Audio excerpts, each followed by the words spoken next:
kesadaran kita, akhlak kita tidak juga berubah. Itu yang jelas ada sesuatu yang harus kita perbaiki bersama.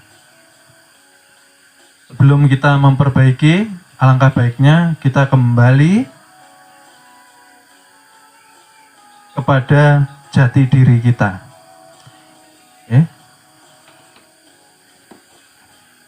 Sebelum kita membahas jati diri, perlu kami mengingatkan kembali bahwa junjungan Nabi besar kita yang sangat amat kita cintai dan sangat amat kita rindukan ialah junjungan Nabi besar Nabi Muhammad SAW yang kelahirannya didoakan 30 generasi dari Nabi Ibrahim.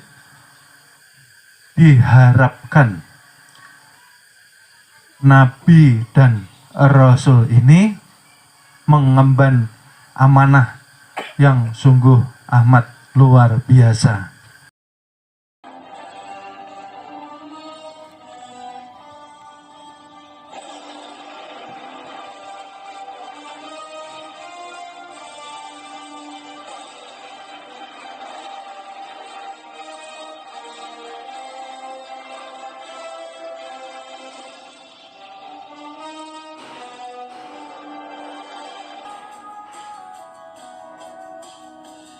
Sebelum kita mulai,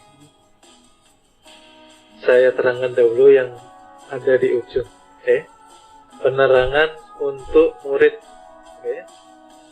Diberi kotak karena selain murid tidak mendapatkan penerangan.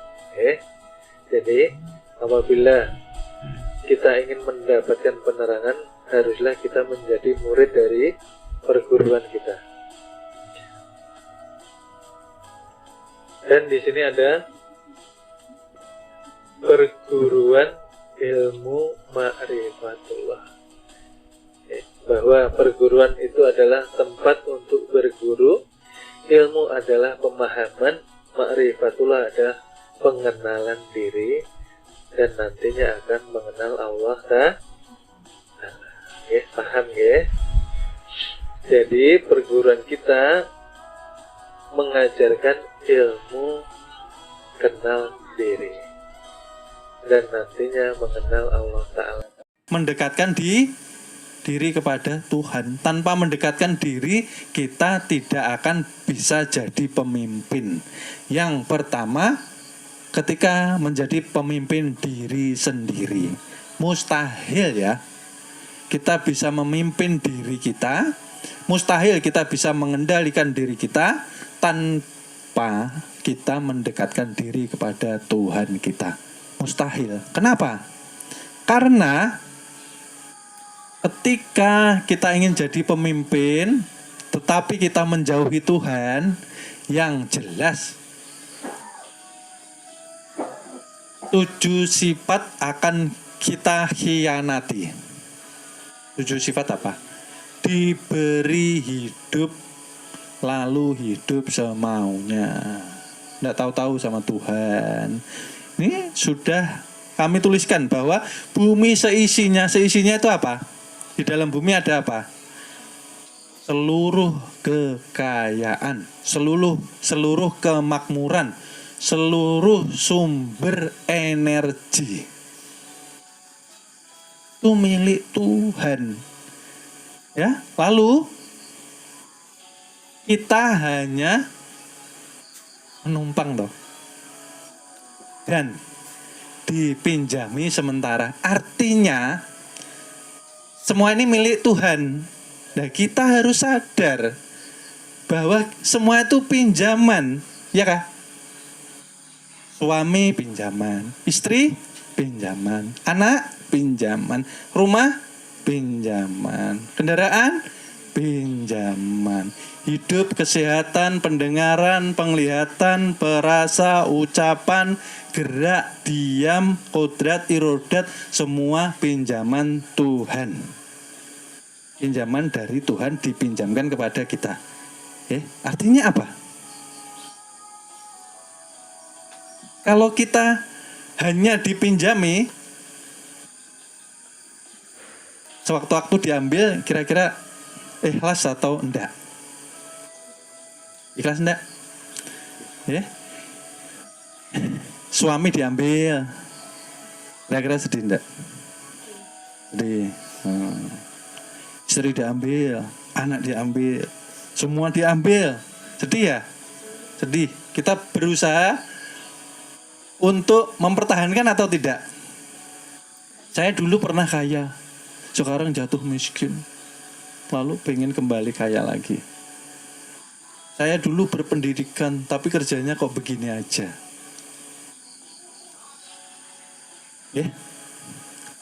Lalu apa hubungannya dengan menjadi pemimpin yang sukses? Kok harus mendekati Tuhan? Karena semua milik Tuhan. Kita bisa hidup karena dihidupkan Tuhan. Bisakah kita ini beraktivitas tanpa hidup? Tidak bisa. Ya, jadi itu syarat utama. Jangan bermimpi, ya, jangan bermimpi. Saya garis bawahi, jangan bermimpi ketika engkau ingin memimpin istrimu, memimpin anak-anakmu, memimpin saudara-saudaramu, atau mungkin memimpin anak buahmu atau umatmu, jikalau engkau belum bisa memimpin dirimu sendiri. Artinya apa? Jika engkau tidak dekat dengan Tuhan, mustahil, ya saya bilang. Jadi harus dekati Tuhan yang mempunyai seluruh kehidupan, seluruh kesehatan, seluruh kekayaan. Apapun milik Tuhan. Jadi kita harus mendekat kepada Tuhan. Disinilah kenapa seseorang menimba ilmu tetapi akhlaknya, kesadarannya tidak berubah.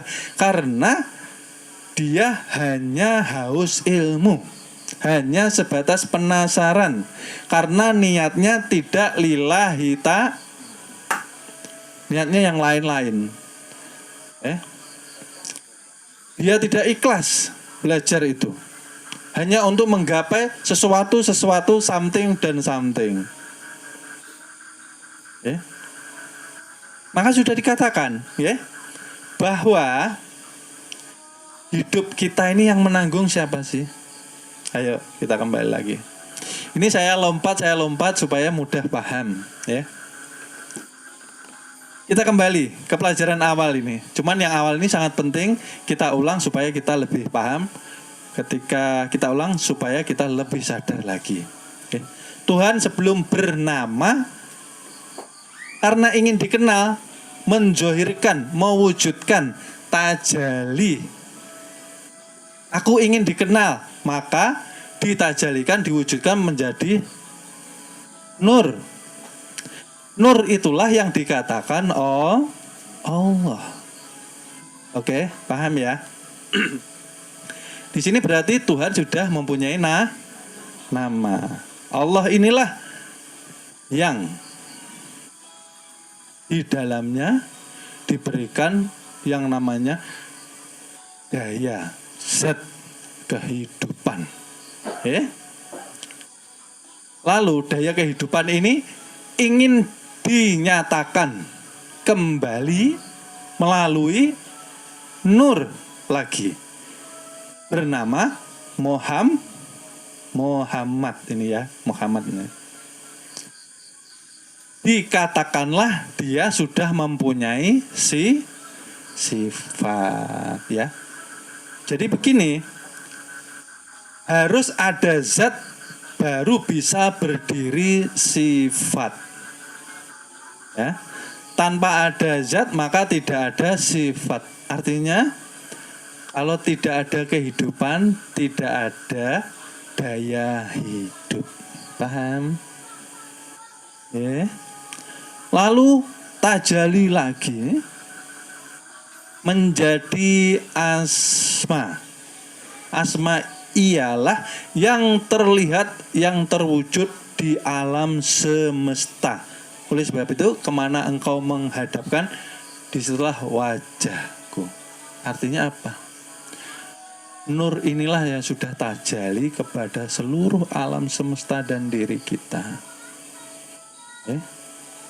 Nur Muhammad hakiki. Yang di Mekah itu junjungan Nabi besar kita yang mempunyai kepangkatan Nabi dan Rasul. Ya. Lalu yang terakhir menjadi af'al atau kehendak. Kodrat iradat Tuhan. Terwujudlah insan kamil jasmani rohani. Menjadi wujud Allah zahir batin. Dikatakanlah fana diri, yang ada hanya Allah. Oke, artinya hakikat tubuh ini tadi artinya kezohiran,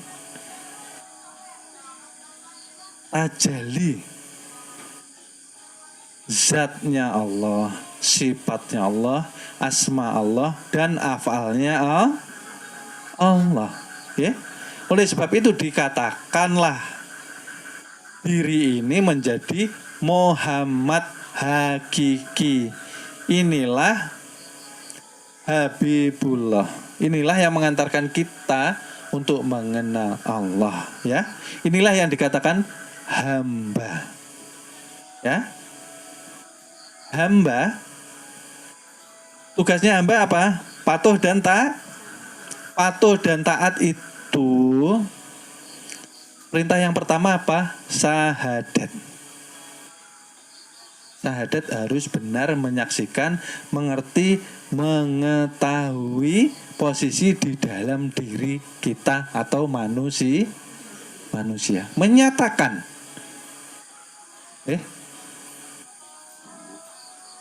Ketika syahadat sudah benar, lalu yang diperintah Tuhan apa? Sholat. Ini kaitannya dengan patuh dan taat. Ya. Karena manusia diturunkan ke dunia, diharapkan seluruh aktivitasnya menjadi aktivitas full ibadah 24 jam. Ya kan? Diperintah sholat. Ya. Yang diturunkan Tuhan ke dunia ini selain manusia apa? Ijazil. Ya. Jadi ada dua. Yang ketika diseru untuk datang sholat, kalau azan tuh, kalau diseru, ketika kita merasa jadi hamba, ya. Kalau kita merasa jadi hamba, maka kita akan datang menunaikan ibadah sholat, ya. Karena sholat ini harus dipatuhi dan harus ditaati. Itulah ciri dari kehambaan secara syariat. Artinya yang tidak mau datang patuh dan taat siapa? Ialah ijazil atau setan. Jadi kalau belajar ilmu makrifat tidak mau sholat seperti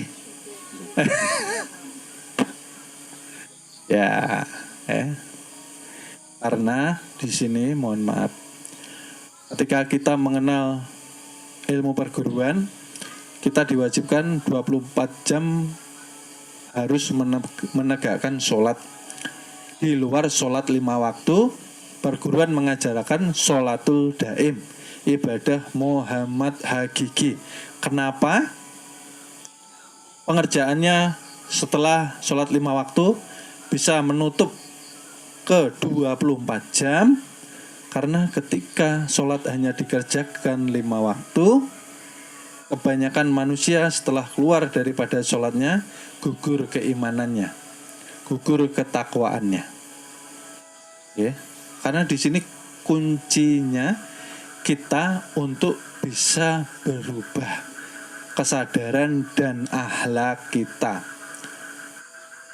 Ya, manusia yang ingin menuju kepada insan kamil tidak boleh melanggar ketaatan dan kepatuhan perintah Tuhan, yaitu sholat yang 5 waktu dan sholatul daim. Cirinya, ketika kita tidak menjadi hamba yang baik, ketika kita hanya menggugurkan kewajiban. Mohon maaf, akan kami lanjut ke episode berikutnya. Terima kasih. Lan duwe derajat pangkat, duwe bondo donya, nek uripe adoh karo sing gawe urip, niku sak dalan-dalan kesandung-sandung, kesrimpet-srimpet. Ning arepa uripe kaya kula niki sarwa kekurangan, ning cedhak karo sing gawe jagat. Lakune ya kepenak, ora bakal kesandung, ora bakal kesrimpet. Kuwi mung penemune wong goblok. Penemune wong sing ora ngerti marang ilmu.